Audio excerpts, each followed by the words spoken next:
नमस्कार बच्चों आज आपके इस वीडियो में हिंदी आरोह भाग 2 जो कक्षा 12वीं की है, जिसमें काव्यखंड में पढ़ना है।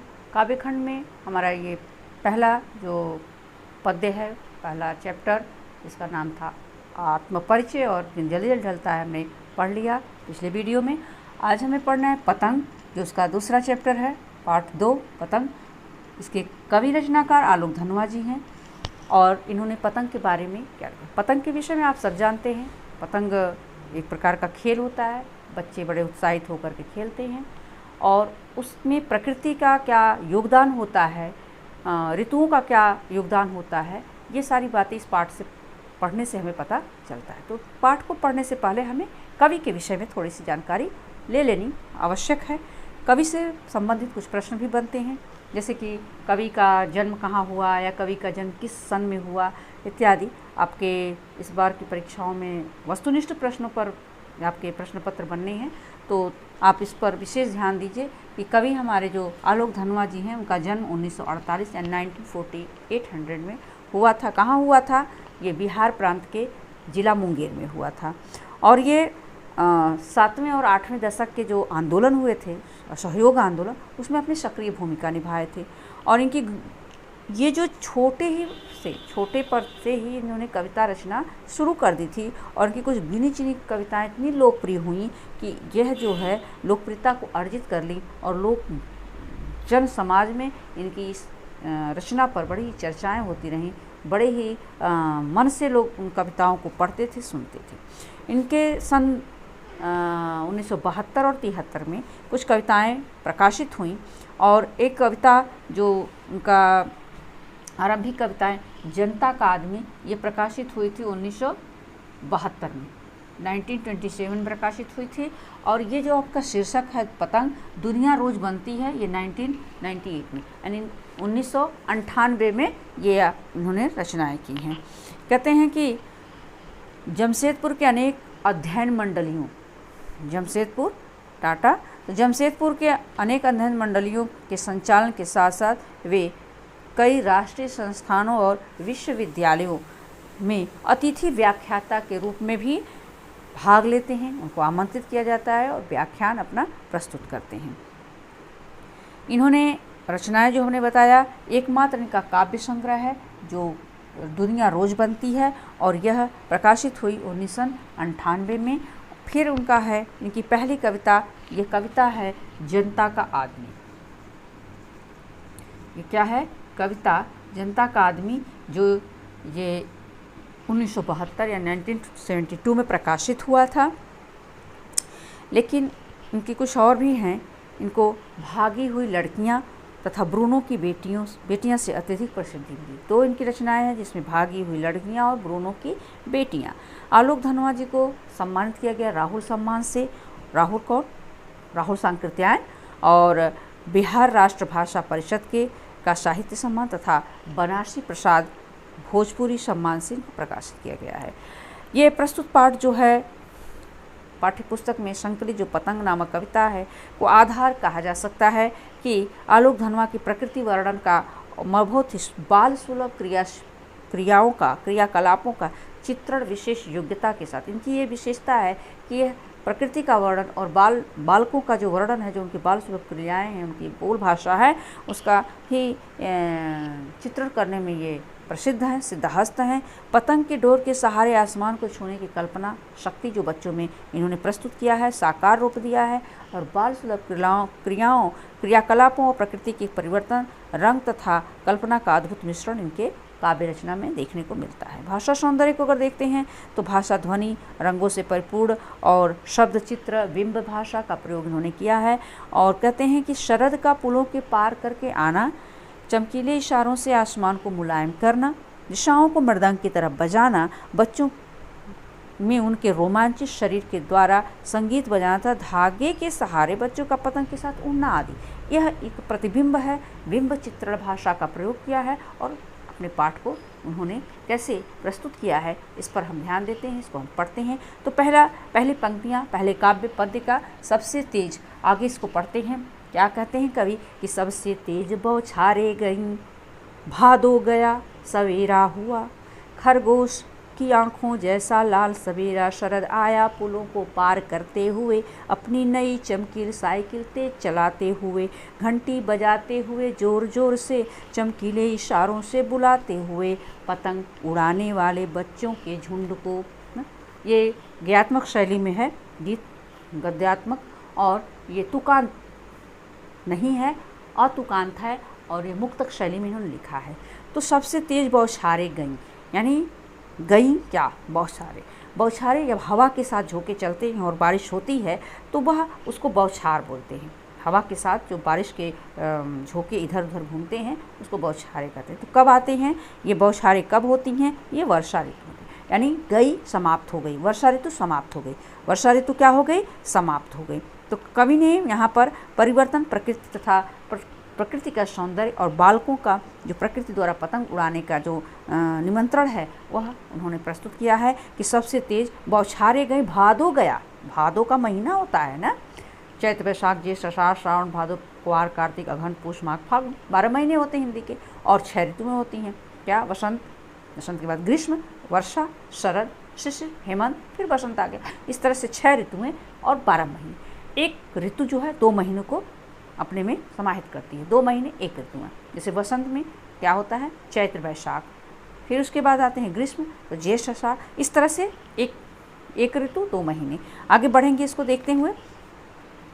सवेरा हुआ, यानी भादो का महीना समाप्त हो गया है, अब शरद ऋतु का आगमन हो गया है। अब शरद ऋतु का आगमन होगा तो प्रकृति में क्या सौंदर्यता आएगी, क्या परिवर्तन होगा, क्या वर्णन होगा। उसको कहा है कि वर्षा ऋतु में जो बदलाव, बादलों की तेज बौछारें, बारिश समाप्त हो जाती हैं, और तब क्या होता है, वो बारिश समाप्त होकर के भादो का महीना समाप्त हो जाता है। फिर जिसमें भादो का महीना का तात्पर्य, इसमें काली घटाएं हैं, काले काले बादल आते हैं, बारिश होती है, झमाझम बारिश होती है, हाँ, और वह अब पूर्ण हो गई है। अब वो बारिश का भादो का महीना समाप्त हो गया, वर्षा ऋतु समाप्त हो गई है, अब शरद ऋतु का आगमन है। शरद आया, खरगोश की आंखों जैसा लाल सवेरा, यानी स्वच्छ आसमान है, लालिमा है। कैसी लालिमा है, खरगोश की आंखों जैसी लालिमा है, ऐसी वैसी लालिमा नहीं है। उसकी तुलना किया है, किसके, लालिमा की तुलना किससे किया है, खरगोश की आंखों से किया है। शरद आया पुलों को पार करते हुए, शरद को इन्होंने मानवीकरण किया है। शरद कौन, शरद ऋतु, शरद कौन, शरद ऋतु आ गया, यानी वर्षा ऋतु समाप्त हो गया, आगमन हुआ शरद ऋतु का। और शरद ऋतु क्या करता है, शरद ऋतु में बिल्कुल आसमान साफ हो जाता है, बादल, काले बादल, और बारिश वर्षा का कहीं नामो निशान नहीं होता है। अपनी नई चमकीली साइकिल तेज चलाते हुए, शरद जो है प्रकाश का सूचक है, किसका, प्रकाश का, आशा का, उम्मीद का ना। तो शरद आया पुलों को पार करते हुए, कौन से पुल, वही पुराने जो ऋतु थे, जो महीने थे, जैसे ग्रीष्म ऋतु, जैसे वर्षा ऋतु। तो वर्षा ऋतु और ग्रीष्म ऋतु और जो महीने थे कौन से, चैत्र वैशाख ज्येष्ठ, तो इनको पार करते हुए, इन ऋतुओं को पार करते हुए आया। मानवीकरण अलंकार का प्रयोग किया है, मनुष्य की भांति वह क्रियाकलाप कर रहा है। इसको कवि ने बताया है कि चमकीली साइकिल तेज चलाती हुई, प्रकाश जो है, सूर्य के प्रकाश पूरे अनंत आकाश में बिखरे फैले हुए हैं, धरती पर उसका प्रभाव पड़ रहा है। तो चमकीली साइकिल, ऐसी नई नवेली चमकीली साइकिल तेज प्रकाश से ऐसा मालूम पड़ रहा है कि वो साइकिल चलाते हुए अपनी ओर सबको आकर्षित करते हुए तेज रफ्तार से चला आ रहा है, घंटी बजाते हुए जोर जोर से, और ऐसा मालूम पड़ रहा है अपनी तरफ आकर्षित करने के लिए वो घंटी बजा रहा है, वो भी धीरे धीरे नहीं, तेज तेज से बजा रहा है। चमकीले इशारों से बुलाते, जो प्रकाश हैं, जो प्रकाश की किरणें हैं, पराबैंगनी किरणें, वह प्रकाशित होकर के बुला रही हैं, निमंत्रण दे रही हैं। किसको निमंत्रण दे रही हैं, पतंग उड़ाने वाले बच्चों को, पतंग उड़ाने वाले बच्चों के झुंड को। अब आकाश साफ हो गया है, अब इस मौसम में आप अपना पतंग का खेल खेल सकते हैं, आओ आओ पतंग का खेल खेलो। तो कहते हैं बार बार घंटी बजाते हुए तथा सूर्य के प्रकाश से चमकीले आसमान की सुंदरता को बढ़ाते हुए, ओस की बूंदों की चमक के साथ प्रकृति के अनेक सौंदर्यमय दृश्यों को प्रस्तुत किया है कवि ने। और शरद ऋतु पतंग उड़ाने वाले बच्चों के समूह को पतंग उड़ाने के लिए निमंत्रण देती है, आमंत्रित करती है, अर्थात शरद ऋतु की सुंदरता बच्चों को अपनी ओर आकर्षित करती हुई अपने साथ खेलने के लिए बाधित करती है, वो विवश हो जाते हैं खेलने के लिए।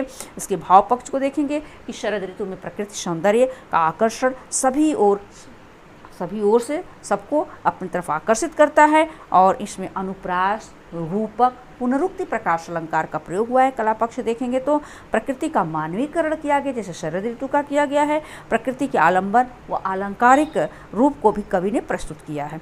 सरल सहज भाषा का प्रयोग किया ही है। अब हम आते हैं, ये आपका पहला जो झुंड को यहाँ तक हमने व्याख्या किया, इसका भाव स्पष्ट किया और भावबोध किया, ज्ञान अर्जन प्राप्त किया। अब हमारे दूसरा आता है चमकीले। क्या है? चमकीले इशारों से बुलाते हुए, आकाश को इतना मुलायम बनाते हुए, कहते हैं कि पतंग ऊपर तक उठ सके, दुनिया की सबसे हल्की रंगीन चीज़ उड़ सके, दुनिया का सबसे पतला कागज़ उड़ सके, बांस की सबसे पतली कमानी उड़ सके, कि शुरू हो सके सीटियों, किलकारियों और तितलियों की इतनी नाजुक दुनिया। क्या कवि कह रहे हैं इस पंक्तियों के माध्यम से? कि प्रस्तुत कर रहे हैं कि उसके द्वारा बाल क्रियाओं, बच्चों के उमंगों, उत्साहों, उनके सपनों को एक आकार प्रदान करने का प्रयास किया है और पतंग की खूबसूरती का व्याख्यान भी किया है। पतंग कितनी खूबसूरत है, इसमें कहीं कवि ने अतिशयोक्ति अलंकार का प्रयोग किया है। सबसे तेज, सबसे ऊंची, सबसे हल्की, सबसे पतली, तो ये अतिशयोक्ति अलंकार का प्रयोग किया है। कहते हैं कि क्या कहते हैं? शरद ऋतु की सुंदरता को के चमकीले इशारों से बुलाते हुए और आकाश को इतना मुलायम बनाते हुए। सुंदरता में चमक बच्चों को पतंग उड़ाने के लिए अपनी ओर आकर्षित करती है और शरद ऋतु प्रकृति की चमक, सुंदरता, संकेतों में उन्हें बुला रही है। चमक, सुंदरता, संकेत के माध्यम से बच्चों को आमंत्रित कर रही है कि आओ, कि पतंग ऊपर उठ सके। अब यह मौसम आ गया है, अब आसमान को इतना कोमल और मुलायम, साफ सुथरा, विस्तृत बना दिया गया है कि पतंग जैसा खेल बच्चे खेल सकते हैं, उड़ाने का पूरा स्थान मिल सके और पतंग अधिक ऊंचाई तक, अनंत आकाश तक उड़ सके ना। दुनिया का सबसे पतला कागज उड़ सके, बांस की सबसे पतली कमानी उड़ सके। वसंत की सुंदरता ऐसे स्वच्छ वातावरण को उत्पन्न करती है, इसमें रंग बिरंगी, हल्की फुल्की, विभिन्न प्रकार की जो पतंगे हैं, बच्चे लेकर के खुले मैदान में आते हैं, जिनके यहाँ मैदान नहीं तो छतों पर आते हैं और पतंग उड़ा करके अपना आनंद, मज़ा लेते हैं, आनंद उठाते हैं। दुनिया में उड़ाई जाती हैं और इस मौसम में बांस की पतली छड़ी, जो कमानी, जो लचकदार कमानी के रूप में होती हैं, तथा पतले कागज़ की बनी हुई पतंगे आकाश में उड़ाई जाती हैं। विशेष रूप से हमारे यहाँ या गुजरात प्रांत में जो मकर संक्रांति का पर्व होता है, उसमें खिचड़ी जिसको हम बोलते हैं, उसमें बच्चों पतंगबाजी होती है, पतंग के लिए प्रतिस्पर्धा रखी जाती है, कंपटीशन रखा जाता है, बहुत बड़े पैमाने पर आयोजन किया जाता है पतंग खेलने का। तो वह मौसम बिल्कुल साफ़ सुथरा होता है, पतंग के लिए अनुकूल होता है, न ज़्यादा ठंडी पड़ती है, ज़्यादा गर्मी पड़ती है, हवाओं का झोंका भी नहीं होता, बारिश का कोई प्रभाव नहीं रहता है, इसलिए उस मौसम में ये लोग करते हैं। और क्या करते हैं कि शुरू हो सके सीटियों, किलकारियों, तितलियों की इतनी नाजुक दुनिया। कवि क्या कहते हैं कि सीटियों यानी कमानी, पतंग आकाश में उड़ सके और उस तरह से क्या हो कि सभी बच्चे शोर से चारों ओर से हिस्सा ले सकें। किसके लिए? पतंग उड़ाने के लिए, और भरपूर आनंद उठा सके। बच्चों द्वारा खुशी के साथ सीटी बजाना, न किलकारियाँ भरना, विभिन्न प्रकार के हर्ष ध्वनि, जीतना, वो काटा, वो मारा, उसका, ऐसी आवाज़ें बहुत सी निकलती रहती हैं। जब बच्चे पतंग उड़ाते हैं तो गूंज सब तरफ फैल जाए, सब तरफ प्रसन्नता और हर्षोल्लास का वातावरण हो जाए, कहीं शोक संवेदना न हो। इस सुनहरे लाल मौसम में तितलियाँ भी पतंगों के साथ प्रतिस्पर्धा करती हैं, उन्हीं के साथ, पतंगों के साथ वो भी बहुत तेज़ उड़ान भरती हैं, इधर उधर उड़ती हुई दिखाई देती हैं। करें कि तितली और भौरे कैसे होते? बहुत कोमल होते हैं। तितली और भौरों द्वारा कोमल उड़ान भरी जाती है, बहुत मुलायम उड़ान भरी जाती है। अर्थात पतंग उड़ाते समय बच्चे क्या होते हैं? बड़े बड़े बच्चे, बूढ़े, जवान, कोई उम्र का कोई इसमें तकाजा नहीं होता है, उम्र का कोई मतलब नहीं है, आनंद का अनुभव लेते हैं। सभी लोग मिल जाते हैं, सभी लोग छोटे बच्चे जैसे बन जाते हैं, वह चाहे बड़े हों चाहे बूढ़े हों, और बसंत ऋतु का पूरा आनंद उठाते हैं। बाल सुलभ क्रियाओं के द्वारा पतंगबाजी द्वारा प्रस्तुत करती है। यानी पतंगबाजी कैसे प्रस्तुत है? बालकों की क्रियाओं द्वारा पतंग के सभी विशेषण, बच्चों में चंचलता और स्वच्छ हल्के मन के स्वभाव को भी कवि ने प्रस्तुत किया है। और इससे पता चलता है कि बच्चे कितने कोमल होते हैं, कितने स्वच्छ होते हैं, कितने निर्भीक होते हैं, कितने मन के भावुक होते हैं। ये सारी बातें तितलियों की नाजुक दुनिया, यानी तितली जैसे बच्चे भी नाजुक और मुलायम होते हैं, ऐसा कवि ने बताया है। इसमें भाव पक्ष अगर देखेंगे तो शरद ऋतु में वसंत का समय इतना स्वच्छ और कोमल होता है कि उसमें पतंग उड़ाने तथा आनंद का अनुभव करने का एहसास प्रत्येक व्यक्ति को होता है। पतंग की बनावट से बच्चों की लचक, शरीर की सबलता, चंचलता और उनकी क्रियाओं का, उनके नम्र स्वभाव का वर्णन भी कवि ने किया है। और इसमें अनुप्रास अलंकार जैसे ऊपर उठ सके, सीटियाँ बज सकें, सीटियों की, किलकारियों की, तुकबंदी का प्रयोग किया है। उर्दू तथा तद्भव शब्दों का प्रयोग हुआ है और प्रकृति का मानवीकरण किया है, सबसे बड़ी बात है। नेक्स्ट आते हैं कि जन्म से ही, थर्ड को देखते हैं। जन्म से ही क्या करते हैं? जन्म से ही वे अपने साथ लाते हैं कपास। पृथ्वी घूमती हुई आती है उनके बेचैन पैरों के पास।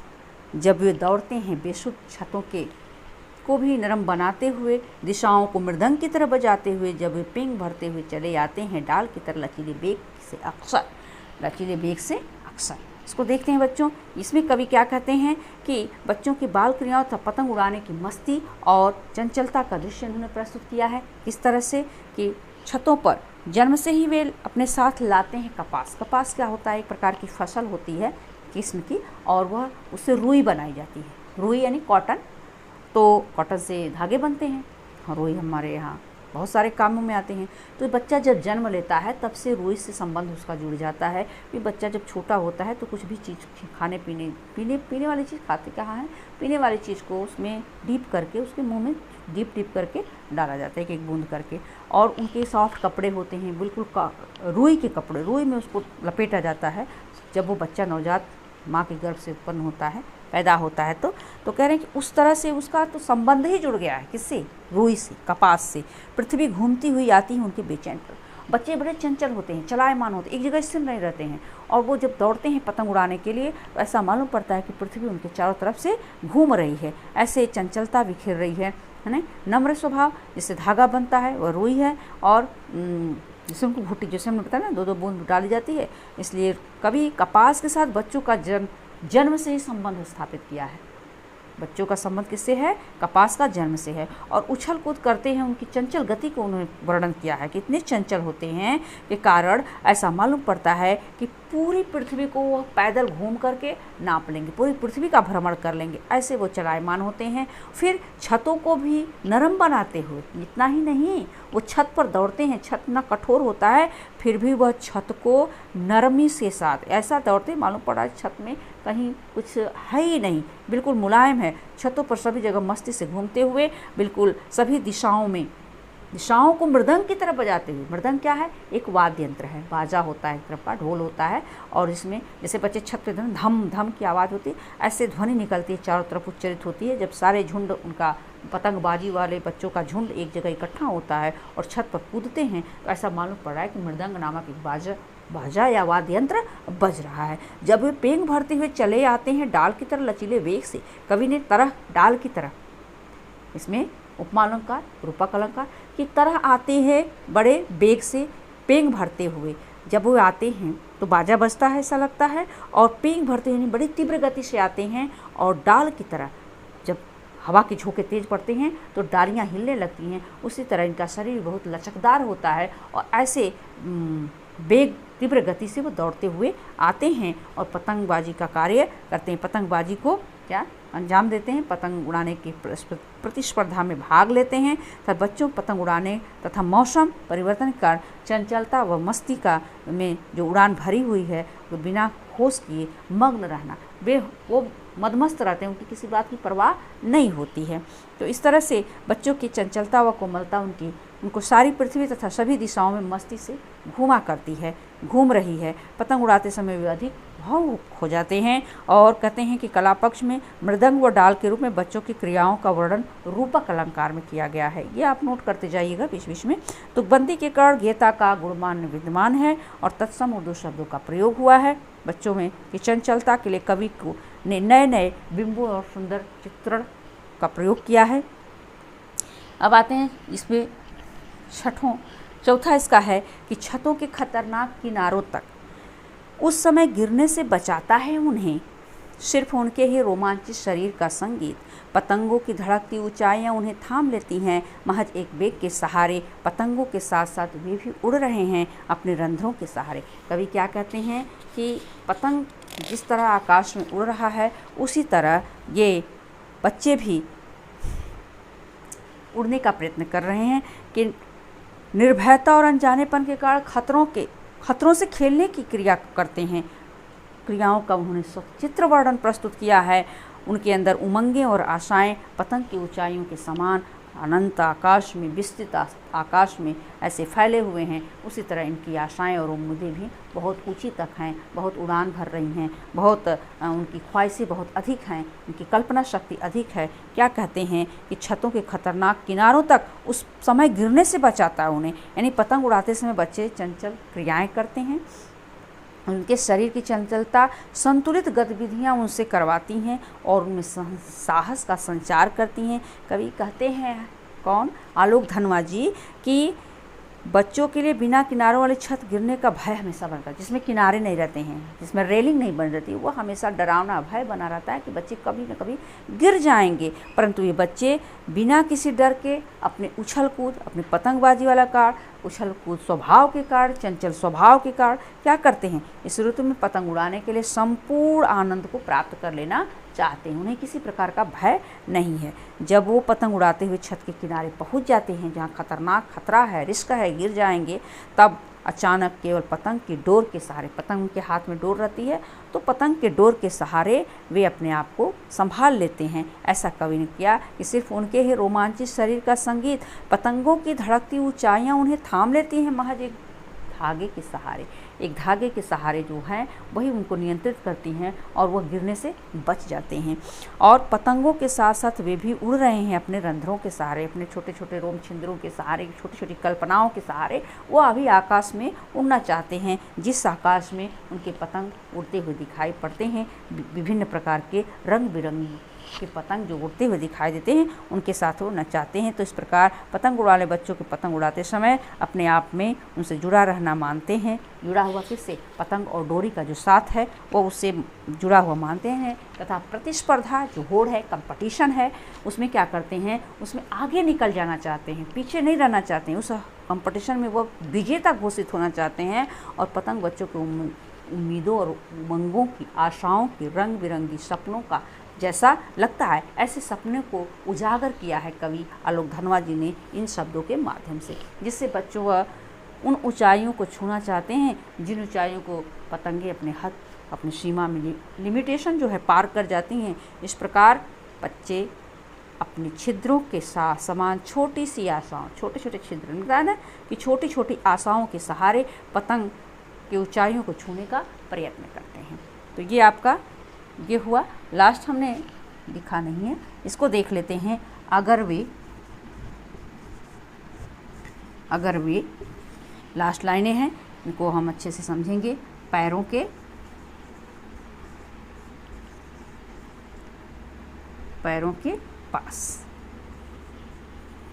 पास क्या होता है, कवि क्या कहना चाहते हैं, कवि कहना चाहते हैं कि बच्चों द्वारा बिना भय के चंचलता से छत पर पतंग उड़ाने का कार्य बताया है। उड़ाते समय गिरने के बाद फिर उसी जगह से पतंग उड़ाने का दृश्य प्रस्तुत किया है। या गिर जाते हैं तो मानते नहीं हैं, दोबारा फिर वहीं जाते हैं। तो कह रहे हैं कि बच्चे अत्यधिक चंचलता के कारण ना, अगर वे कभी गिरते हैं छतों के किनारे, भयानक किनारे जहाँ वह रेलिंग नहीं बनी है, जहाँ गिरने का हमेशा भय बना रहता है, तो अगर गिर जाते हैं किसी कारणवश, उनको ध्यान नहीं रहता है, जब गिर जाते हैं और बच जाते हैं, तब तो गिरने के बाद उनके हाथ पैर टूटते हैं, गिरकर चोट लगा लेते हैं। उसके बाद अगर वे बच जाते हैं तो ये बच्चे क्या करते हैं, अधिक उत्साहित होते हैं, अधिक निर्भीक हो जाते हैं, निर्भयता से शरद ऋतु के सूर्य की सुनहरी किरणों के निकलने का इंतजार करते हैं। अगले सेशन में, फिर अगले साल फिर शरद ऋतु आएगा, फिर आकाश, स्वच्छ आकाश होगा और हम फिर से पतंग उड़ाएंगे।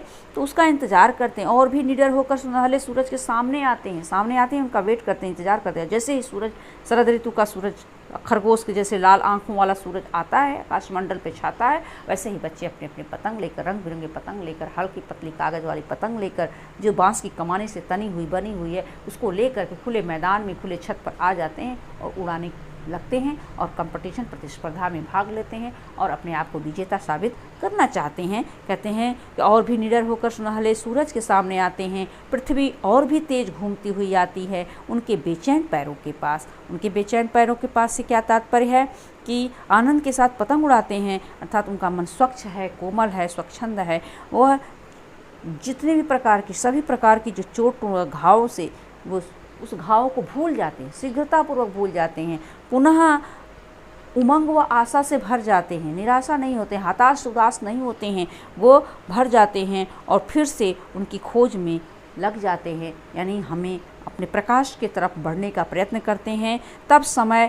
तब क्या होता है, पृथ्वी और भी तेज घूमती हुई आती है उनके बेचैन पैरों के पास। कवि ने बताया कि जब वो आशा उम्मीद के साथ आगे फिर खड़े होते हैं, फिर उसमें जुड़ने का कोशिश करते हैं, तो पृथ्वी तेज गति से ऋतु परिवर्तन करके, यहाँ पे ऋतु परिवर्तन से तेज गति से घूमती हुई आती है, यानी वह समय चक्र चलता है। वर्षा ऋतु, ग्रीष्म ऋतु, यानी ये ऋतुएं बदलती रहती हैं, महीने बदलते रहते हैं और आती है घूमती हुई, तेज घूमती हुई आती है उनके बेचैन पैरों के पास। किनके? उन बच्चों के बेचैन पैरों के पास आती है परिक्रमा करके, जो चाहते हैं कि जल्द से जल्द भादो आकर जाए और शरद का आगमन हो, शरद व बसंत ऋतु आए और पुनः वह क्या करें, दुगने उत्साह के साथ फिर से इस खुले मैदान में आए और पतंगबाजी जैसा जो खेल है उसको खेले, पतंगबाजी कर सकें और बच्चे नई नई गतिविधियाँ, नई नई उड़ानें, नई नई पतंगों को सबसे ऊंचा उड़ाने का हौसला रखते हैं। हौसला पस्त नहीं होता है, आशा उम्मीद उनकी समाप्त नहीं होती है। उसी उम्मीद के साथ, उसी जोश और जज्बा के साथ, वो चंचलता के साथ द्वारा नई आशाओं और नए उमंगों को पूर्ण करना चाहते हैं। क्योंकि अंधेरे के बाद क्या होता है, प्रकाश होता है। हर अंधेरी रात के बाद उजाला होता है। किसी कवि ने कहा है तो सुबह का आगमन होना निश्चित है, यानी दुख के बाद सुख और सुख के बाद दुख, ये क्रम जो है चलता रहता है। यह एक दूसरे के पूरक हैं, यानी दिन के बाद रात होना स्वाभाविक है, सुख के बाद दुख का होना भी स्वाभाविक है। यदि दोनों हमारे जीवन में ना रहें तो हमें उसकी महत्ता, उसका महत्व क्या है, हम उसको समझ नहीं पाएंगे। यदि सुख ही सुख है तो हमें दुख का पता नहीं चलेगा, यदि दुख ही दुख है तो सुख का भी अनुभव हमें प्राप्त नहीं होगा। इसलिए दोनों का होना हमारे जीवन में अत्यंत महत्वपूर्ण है, अत्यंत आवश्यक है। अब कवि क्या कहते हैं इस पंक्ति में कि व्यक्ति को आशावादी होना चाहिए। यहाँ भादों के लिए अंधेरा, भादो क्या है, अंधेरा है, अंधेरा यानी दुखपूर्ण स्थितियाँ हैं, और शरद क्या है, ये प्रकाश है, उजाला है, यानी सुख का। तो कह रहे हैं कि कवि निराशा के बाद आशा की प्राप्ति का, भादो यानी अंधेरे का के बाद शरद यानी प्रकाश के द्वारा संदेश देना चाहता है कि हमें अपने जीवन से हताश, उदास, निराश नहीं होना चाहिए। इन पंक्तियों में कवि असफलता के बाद सफलता, यदि हम जीवन में कभी असफल भी हो गए किसी कार्य क्षेत्र में तो हमें बिल्कुल उदास नहीं होना चाहिए, हमें उत्साहित होना चाहिए, दुगने उत्साह के साथ। जो हमारी कमी है उस कमी को जांचें, परखें, देखें और उस कमी को दूर करने के बाद हम दूर करते हुए आगे बढ़ने का प्रयत्न करते रहें, प्रयत्नशील होते रहें। तो उत्साह के साथ कर्म करने का भाव प्रकट कर रहा है कवि। कवि की साधारण शब्दों द्वारा महत्वपूर्ण संदेश, गंभीरता को प्रकट किया है। इसका कला पक्ष क्या है, उर्दू तथा तत्सम शब्दों का प्रयोग हुआ, तत्भव शब्दों का प्रयोग हुआ है और नए बिंबों के कारण कवि ने सुंदर प्रयोग किया है। भाषा सरल है, सहज है, प्रवाहपूर्ण है और ये सिद्ध होता है इन पंक्तियों के माध्यम से। अनुप्रास अलंकार का सुंदर प्रयोग किया है और कवि द्वारा सभी पंक्तियों में विश्लेषण प्रयोग का विशेष बल दिया गया है। इस तरह से इन्होंने, ये हमने पढ़ा कि पतंग और पतंग के महत्ता और बच्चों की चंचलता और आशा, निराशा, उदासी, यानी उदासी के बाद हमें बिल्कुल अपने जीवन को समाप्त नहीं करना चाहिए। आशा और उम्मीद पर हमें आगे बढ़ते रहना चाहिए। इनके प्रश्नों को आपने सॉल्व नहीं किया है तो सबसे तेज बौछारें गई, भाद हो गया। क्या कवि कहना चाहता है? कवि कहना चाहता है कि वर्षा ऋतु वो भाद्रपद मास के बाद प्रकृति में बहुत परिवर्तन आता है। भाद्रपद में जो काले घने बादल, अंधकार को दर्शाने वाले बादल, वो शरद ऋतु में झड़ जाते हैं, समाप्त हो जाते हैं। तेज सूर्य की रोशनी से भरपूर चमकीला सवेरा होता है। शरद ऋतु उजालों के साथ भादों को, अंधेरे को नष्ट करती आती है। इस ऋतु में सभी दिशाएं चमक उठती हैं, सभी मधुर आवाज़ें बोलने लगते हैं, चारों तरफ गूंज उठती है। यह सुखों व मस्ती के समान द्वारा सबको अपनी ओर आकर्षित करता है। बसंत ऋतु में पतंगबाजी का उत्साहित करती है, यानी बच्चों में उत्साह भरती है। और सोच कर बताइए, आपको सोचना है कि रंगीन कागज़ और सबसे पतला, तो इस तरह से जितनी हमने व्याख्या दिया है आपके सारे प्रश्नों का उत्तर उसमें मिलेगा। आप अच्छे से पढ़िए, प्रश्नोत्तर सॉल्व करिए और अपनी परीक्षा में अच्छे नंबर से उत्तीर्ण होइए। हमारी शुभकामनाएं आपके साथ हैं। धन्यवाद। मिलते हैं अगले वीडियो में।